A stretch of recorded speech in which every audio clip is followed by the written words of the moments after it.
The only way to rise above the commonality is to be uncommon in your conduct and silent in your intentions.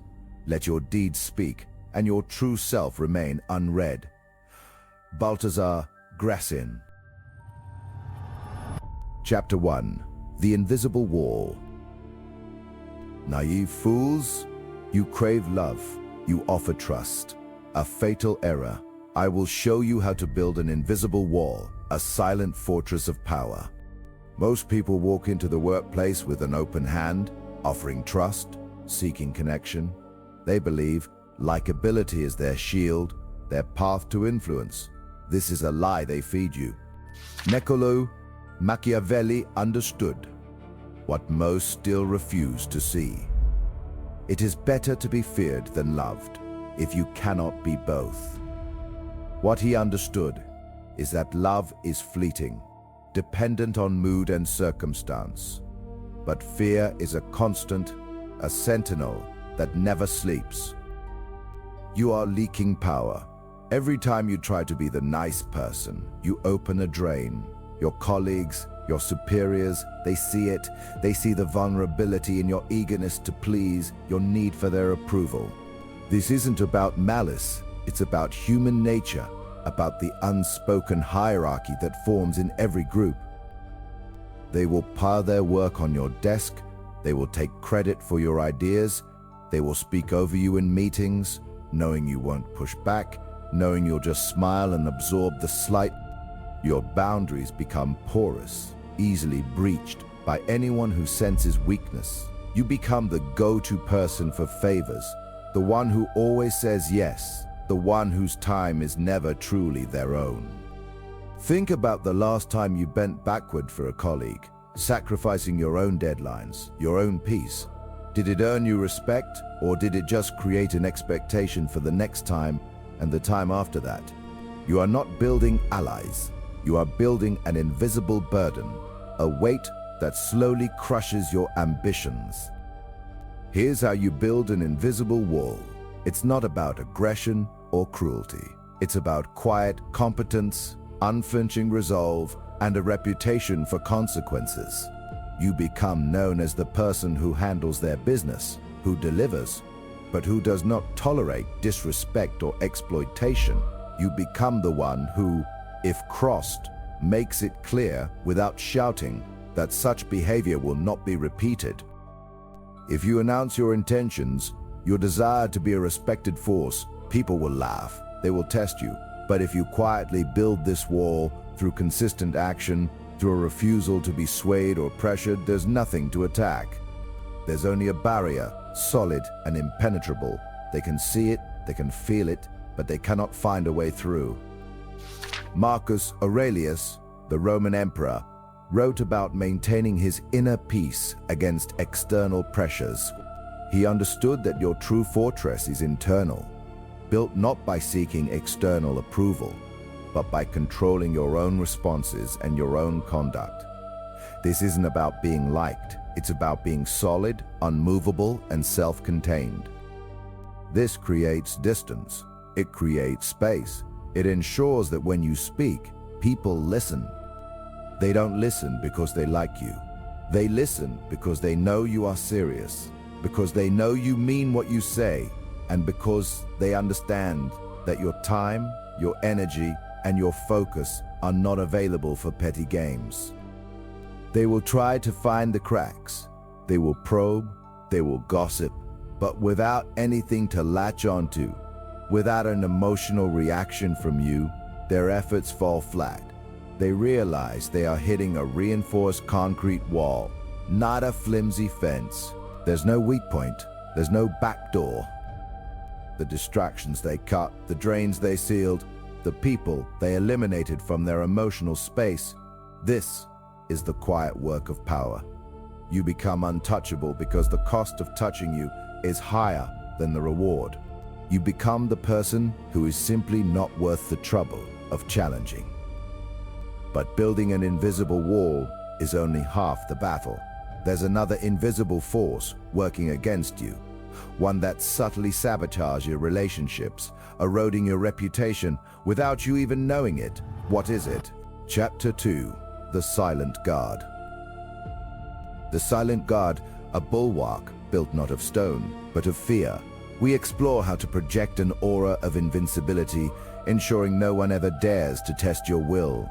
That invisible force is your reputation for weakness, a soft spot others instinctively probe. It is not about being liked, it is about being respected enough that no one dares to test you, lest they uncover something they truly regret. The moment you are perceived as someone who can be pushed, someone who will tolerate subtle jabs, someone who will let small transgressions slide, you invite a torrent of larger abuses.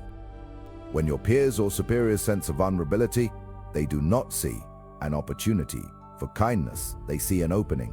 They see a chance to elevate themselves by stepping on you, taking credit for your work, or subtly undermining your authority in meetings. They watch for you to flinch, to hesitate, to show you can be pushed. This erosion happens slowly, a drip, drip, drip of disrespect that eventually drains your influence and leaves you powerless.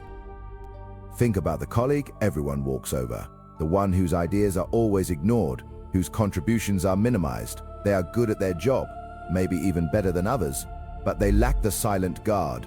Their niceness becomes a target, a tacit invitation for disrespect. This isn't about their actual capability. It's about how others perceive their willingness to fight back, to make a situation deeply uncomfortable for anyone who crosses them. Here's how you build that guard. You do not threaten, you do not warn, you simply are a force to be reckoned with. Your response to the first minor transgression is disproportionate, swift, and leaves no room for doubt. As Sun Tzu wrote, the supreme art of war is to subdue the enemy without fighting. What he understood is that true power lies in preventing the battle altogether, by making the cost of engagement too high for anyone foolish enough to consider it. Fools announce their boundaries, declaring, "Don't mess with me," in empty words that ring hollow. The cunning simply demonstrate it. They let one subtle act of disrespect be met with an immediate, undeniable consequence. There are no second chances, no drawn-out discussions, just a clear signal that the line has been crossed and there will be no mercy. Then silence descends and the lesson is learned, etched into the memories of those who witnessed it. You do not need to be loud, you need to be decisive. When Julius Caesar crossed the Rubicon, he did not send a memo outlining his grievances or intentions, he acted. He understood that a reputation for swift, unwavering action creates an aura of invincibility. People do not remember the threats, they remember the consequences. They remember the one time you did not let something slide, and the profound discomfort that followed for the perpetrator. Once you establish that you are not to be trifled with, the whispers stop, the passive-aggressive comments disappear, the attempts to steal your credit evaporate, because the risk of being on the receiving end of your silent guard is too great. They will choose easier targets. They always do. Your formidable reputation becomes an invisible shield, deflecting all but the most desperate or foolish attacks. But even with a silent guard in place, there is a different kind of threat, one that comes from within your own circle.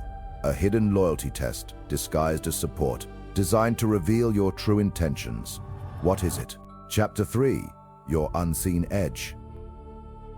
Their encroachment, a silent weapon. Protect your distance, for they seek not collaboration, but control. This chapter on the slow bleed of power. This loyalty test is often nothing more than an attempt to break your composure, to find the crack in your armor. They want to see how much access you will grant, how much space you will concede. They seek to erode the distance you've built, to claim a stake in your process, to justify their own existence by inserting themselves into your work. This slow creep of familiarity is a killer. It drains your focus. It wastes your time.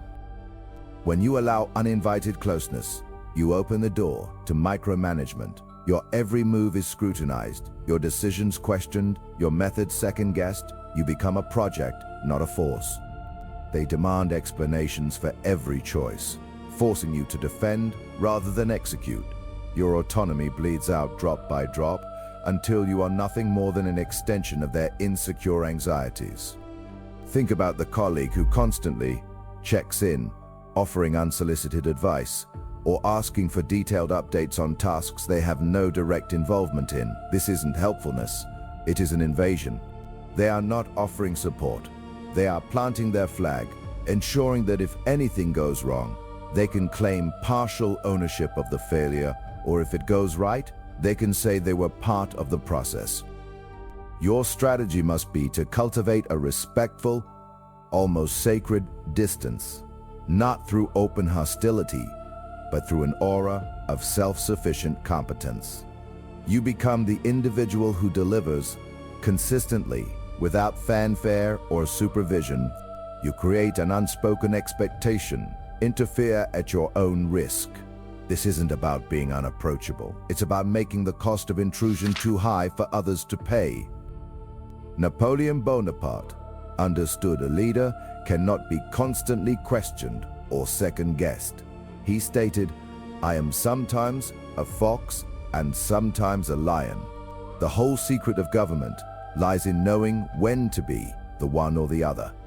What he grasped is that a facade of singular decision-making prevents petty challenges. It ensures directives are followed without hesitation. Your reputation for decisive, independent action must precede you, sealing off avenues for doubt.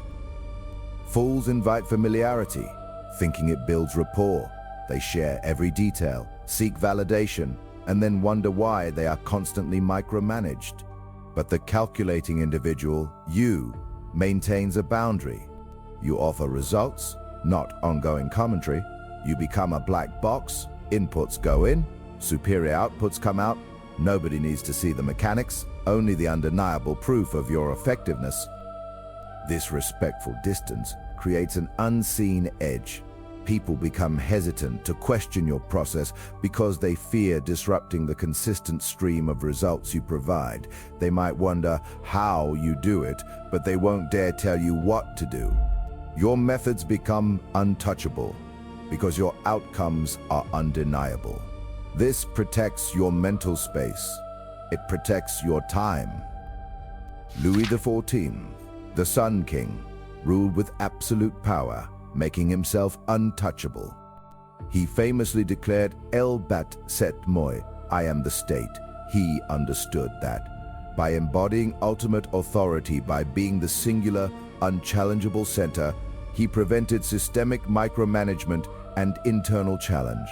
Your sphere of influence at work, however small, must mirror this principle. You are the definitive authority on your work. This autonomy is where true power lies. You can innovate without needing constant approvals. You can make rapid, effective decisions without being bogged down by committees or consultations. You can take calculated risks because your track record speaks for itself. This freedom allows you to operate at a higher level, unencumbered by the petty intrusions that plague others. Soon you become the person they trust with the most critical, complex tasks. Precisely because you operate with minimal oversight, they hand you problems and expect solutions, not updates on your progress. This reinforces your value. It solidifies your position as an indispensable asset, someone whose process is not to be tampered with. Your unseen edge is not about being disliked or isolated. It is about being respected to such a degree that your methods are implicitly trusted. Your space is respected. Chapter 4. No explanations needed. Justify nothing. Your power isn't debated. It's felt. Unquestioning obedience saves you more than just time. It saves your very authority. The moment you justify yourself, you become vulnerable. You invite challenge. You open your decisions to debate, allowing others to pick apart your reasoning, to plant seeds of doubt. Each explanation is a drain on your authority, a concession that your actions are not inherently understood or accepted. This is why the strategic use of fear makes you untouchable. When your directives are met with immediate compliance, when your plans are executed without question, you preserve your energy, you protect your time, your focus remains on execution, not on endless, exhausting public relations for every move you make. Think about the courts of Ivan the Terrible. His word was law, enforced with an iron fist, and the chilling prospect of his operatina. What he understood is that absolute authority, backed by consequence, renders explanation obsolete. His commands were not open for discussion. They were decrees to be fulfilled. No one dared ask, why? Because the cost of that question was far too high. Watch what happens when you operate differently. One person constantly explains their rationale, seeking validation, carefully outlining every step. The other simply states what needs to be done, then acts. The first one is bogged down in endless conversations, defending their position, losing precious hours to unnecessary negotiation. The second is already moving forward, creating results. Here's how you build that impenetrable wall. You speak less, you act decisively, and you present accomplished facts. Do not announce your intentions. Do not ask for permission for what you already know is necessary.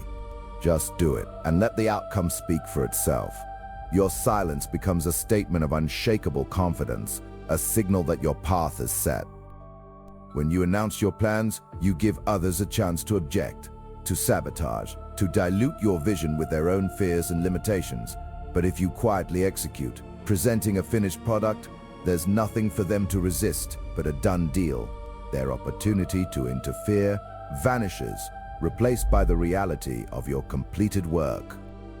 Your strength lies in the absence of explanation. It lies in the implied conviction that your judgment is supreme, that your methods are effective.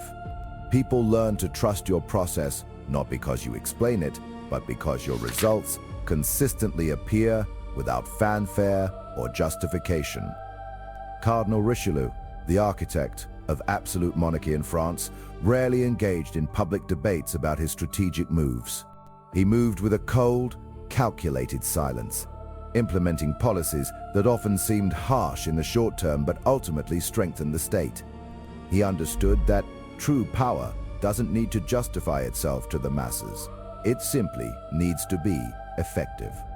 His influence was felt, his will enacted, without the constant need for him to outline every nuanced reason to his subordinates or the public.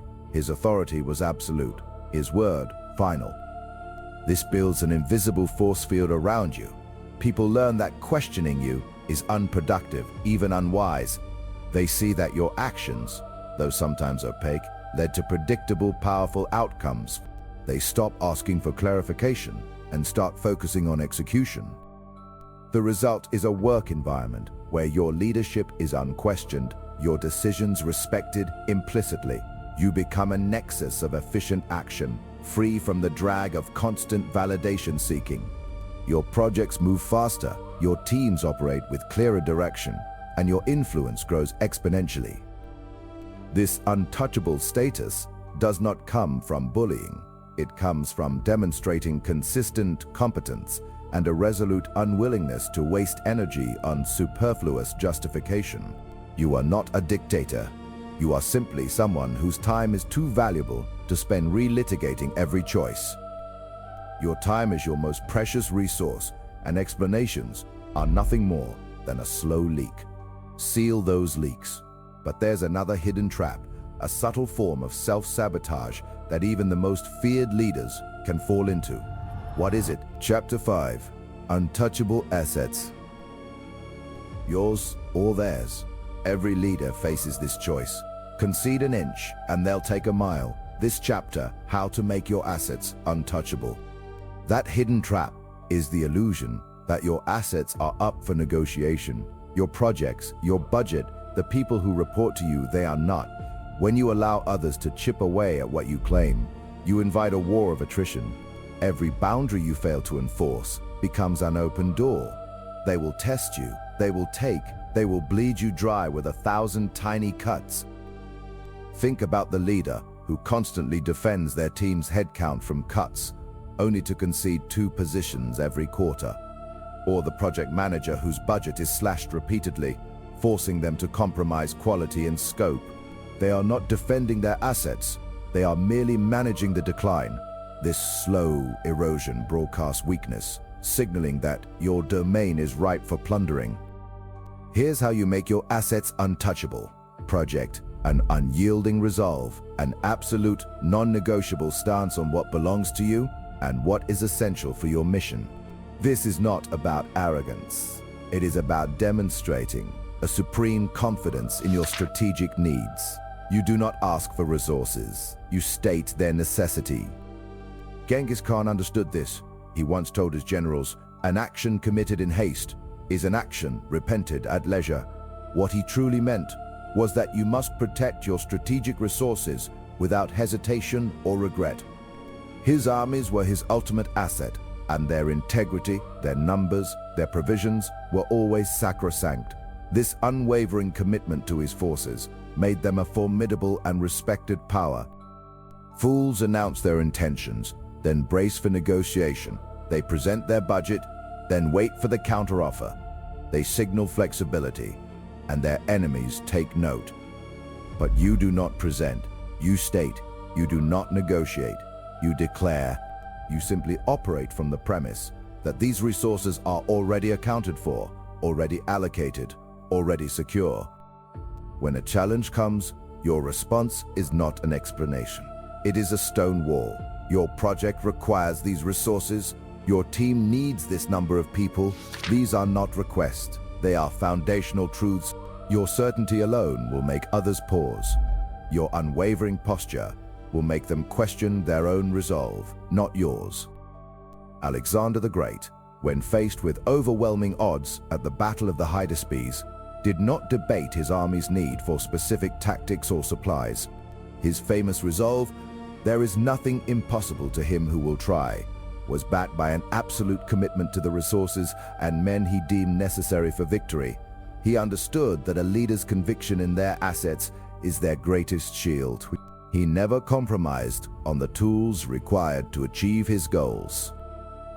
Watch what happens when you refuse to engage in the give and take, when you treat your project as a fixed reality. When you stand firm on the integrity of your team, the challenges diminish, the opportunistic attacks evaporate. People hesitate to even suggest a cut because they know the argument will be pointless. It will be a waste of their energy, not yours.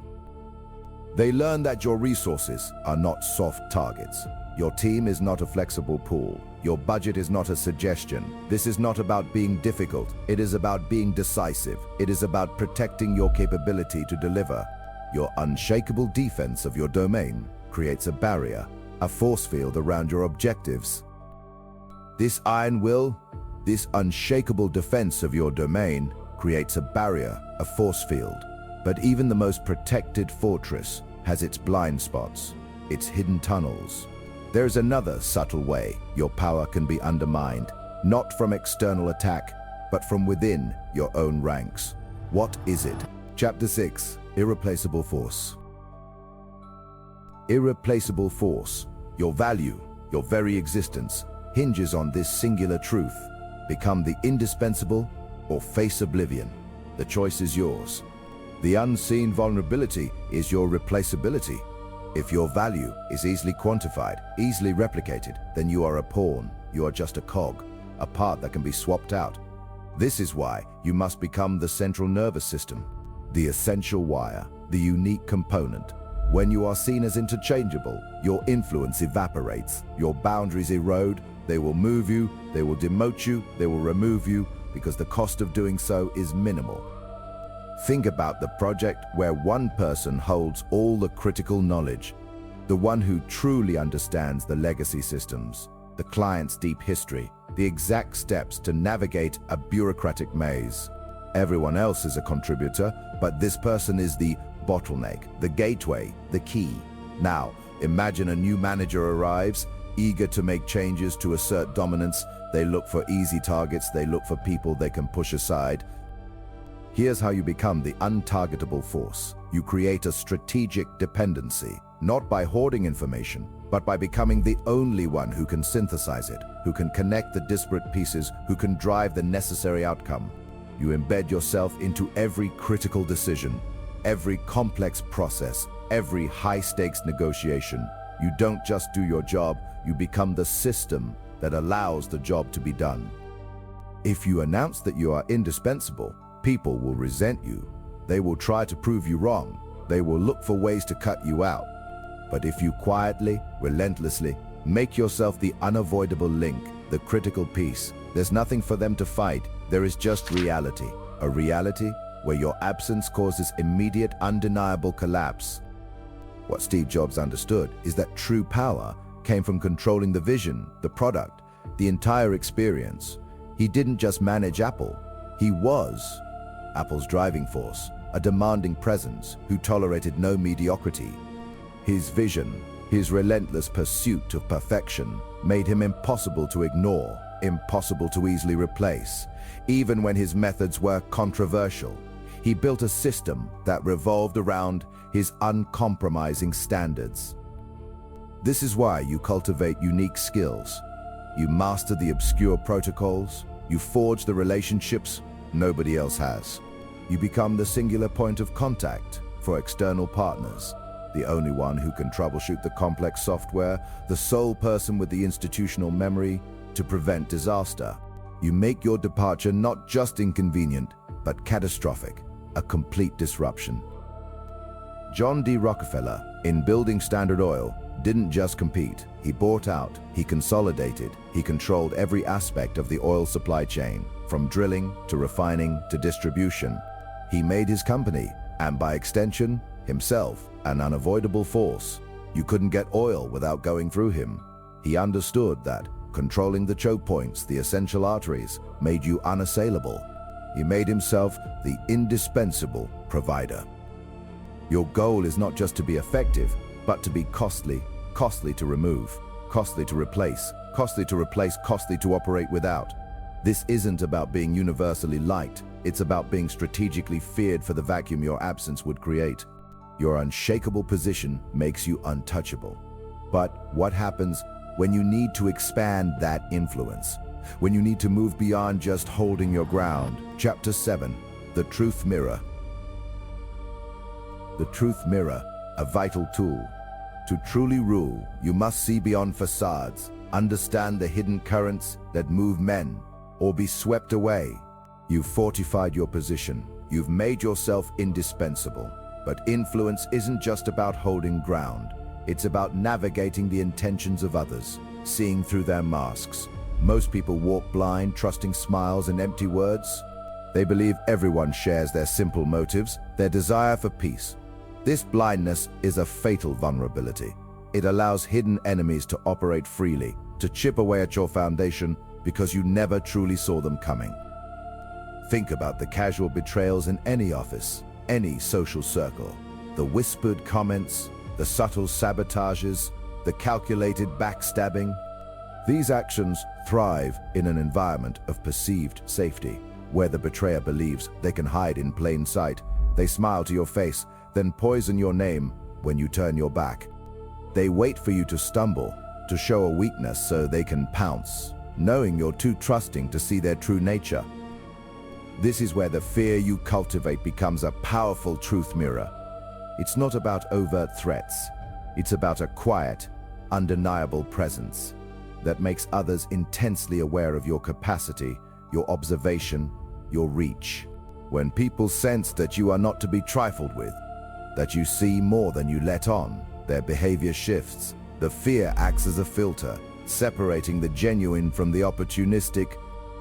Watch what happens when this subtle, chilling respect enters a room. The sycophants will become overly deferential, their flattery almost desperate. The schemers will become cautious, their usual maneuvers suddenly visible in their hesitant steps, their averted gazes. Those who mean you harm will avoid you, their discomfort a flashing signal of their malice. They reveal themselves not by what they say, but by what they say, but by what they cannot say, what they cannot act around you. The naive believe that being universally liked is power. They chase approval, seeking validation from every corner. This makes them a target. They become a soft spot for predators, an open vault for leeches. But if you quietly build this reputation of untouchable capability, this subtle, intelligent fear, there's nothing for the malicious to exploit. They can't operate when they know their every move is under surveillance, their every intention exposed by the very tension they feel in your presence. What Friedrich Nietzsche understood is that people wear masks constantly. They hide their intentions, their weaknesses, their envy, but put them under pressure, make them subtly afraid, and those masks crack. The true face underneath, the one they desperately want to keep hidden, will flicker into view. Your unwavering gaze, the reputation of your keen mind, is the pressure that reveals the truth. Socrates believed that true wisdom was knowing you knew nothing, but also that self-knowledge was paramount. When people operate around someone they subtly fear, they are forced into a kind of self-examination. They cannot operate on autopilot, on easy charm or veiled deceit. The fear of exposure makes them scrutinize their own steps, revealing their true character through their deliberate caution or their forced avoidance. They are forced to examine their own intentions, their own capacity for betrayal, because they know you see more than they let on. This is not about control, it's about clarity. It's about seeing the world and the people in it for what they truly are, without the comforting illusions. It's about not having to guess. This clarity arms you against manipulation. But what if the mirror shows you something unsettling? What if the fear you project also isolates you from valuable connections, from honest feedback? Chapter 8, The Shielded Tower. The Shielded Tower, your fortress against the wolves. They will seek to undermine you, exploit you. We build walls, not bridges. They whisper about the price of solitude. They tell you being feared means being alone. This is a lie they tell themselves to justify their own weakness. Your objective is not popularity, it is protection. It is the construction of a shielded tower, making you untouchable at work. Every workplace is a landscape of ambition, riddled with predators and opportunists. They do not hunt the lion, they do not challenge the cobra. They seek out the vulnerable, the exposed, the ones who seem easy to take down. You are either a target or a deterrent. There is no middle ground. Think about it. Watch your colleagues. Who do they gossip about? Who do they quietly undermine? It is always the person who apologizes too much, who explains every decision, who seeks constant validation. These are the soft targets. These are the ones whose boundaries are invisible, whose defenses are non-existent. When you project strength, when you cultivate an aura of quiet competence and severe consequence, you become an economic calculation for your rivals. They weigh the cost, they measure the potential blowback, they decide if you are worth the trouble. Most often, you are not. This is the essence of the shielded tower. It is not about aggression. It is about perceived impregnability. You do not need to fight every battle. You simply need to make them believe that fighting you is a losing proposition, a waste of their limited energy and resources. Let them spend their venom on easier prey. Miyamoto Musashi, the legendary swordsman, understood this deeply. He taught that a warrior's true strength lies not just in their ability to fight, but in their ability to deter a fight before it even begins. You do not always need to draw blood. You just need to make them believe drawing yours would cost them their own. They will probe, they will test, they will send out feelers to see if your defenses have cracks. Do not flinch, do not react. Let their attempts crash against your silent resolve. Every failed probe reinforces the message: you are not an easy mark. You are not a quick win. Consider the historical figure, Vlad the Impaler. His legend was not built solely on battles won, but on the sheer terror he inspired. He didn't just defeat his enemies, he made the very idea of opposing him a nightmare. The Turks, hearing of his methods, often retreated without even engaging because the cost was too high. What Vlad the Impaler understood is that a reputation for ruthlessness is a more potent weapon than any army. If you spend your days trying to be liked, trying to smooth over every conflict, people will sense your need for acceptance. They will interpret it as weakness. They will exploit it. They will drain you of your time, your energy, and your focus. But if you stand firm, if you maintain a certain distance, if you make it clear that crossing you has severe and swift consequences, then the opportunist will look elsewhere. Your silence becomes a wall. Your focused intent becomes a barrier. The shielded tower ensures that those who approach you do so with caution, with respect, and with an understanding of the gravity involved. It forces them to examine their own intentions. It keeps the parasites away. This is not isolation. This is strategic exclusion. It's about building a perimeter around your focus, your energy, your objectives. It keeps the noise out. It keeps the threats at bay.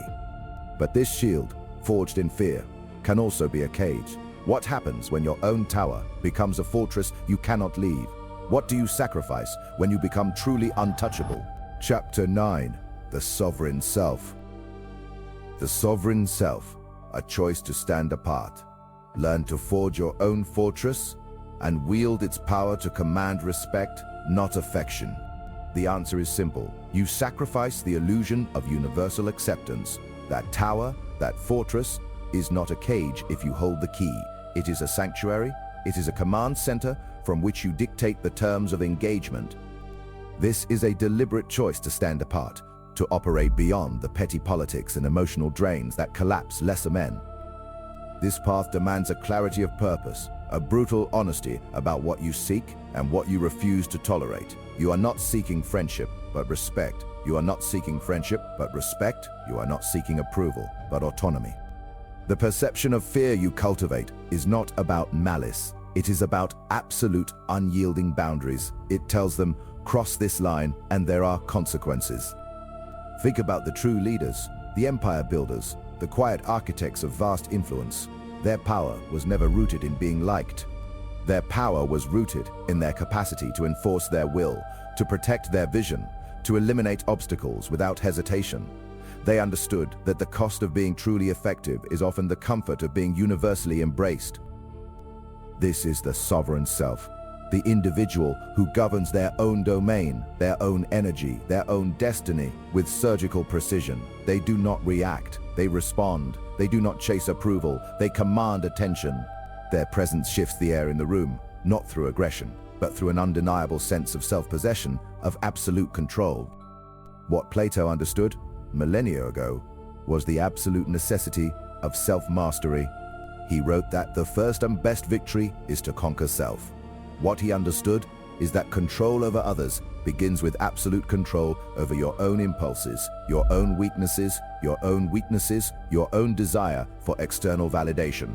When you master yourself, your presence alone becomes a formidable statement. This self-mastery translates into a formidable strategic advantage. When others know you are not swayed by their opinions, not vulnerable to their emotional plays, not dependent on their cooperation, they recalibrate. They approach you with caution. They deal with you straight. The endless games stop. The pursuit of this untouchable status is not a passive act. It requires constant vigilance. It demands continuous recalibration. It necessitates a relentless focus on execution. Elon Musk famously declared that if things are not failing, you are not innovating enough. What he truly understood is that to build something monumental, you must constantly identify and eliminate points of failure, whether they are in your product, your process, or your periphery. Your periphery, in this context, includes the people who drain your time, dilute your focus, or undermine your authority. Strategic fear serves as an automated filter. It repels the weak, it repels the parasitic, it repels the indecisive. It forces them to seek easier targets, leaving you unburdened to build, to create, to dominate. This is not a suggestion for cruelty. This is a blueprint for survival. This is a blueprint for supremacy in environments designed to devour the unwary. It is a cold, calculated stance that says, I am here to achieve my objectives. Anything that stands in the way will be removed. Your invulnerability is not a gift. It is a weapon you forge. It is a shield you construct. It is a reputation you earn through consistent, unyielding behavior. Every boundary you hold, every expectation you set, every consequence you deliver, adds another layer to your impenetrable defense. So, embrace the distance they keep. Embrace the quiet respect that replaces casual familiarity. Embrace the power that comes from being the one they cannot decode, the one they cannot decode, the one they cannot manipulate, the one they cannot touch without severe, predictable repercussions. Become the architect of your own unassailable position. Shed the need to be liked. Abandon the pursuit of understanding. Let them fear the consequences of underestimating you. Let them fear the silence that follows their missteps. Your reign begins now.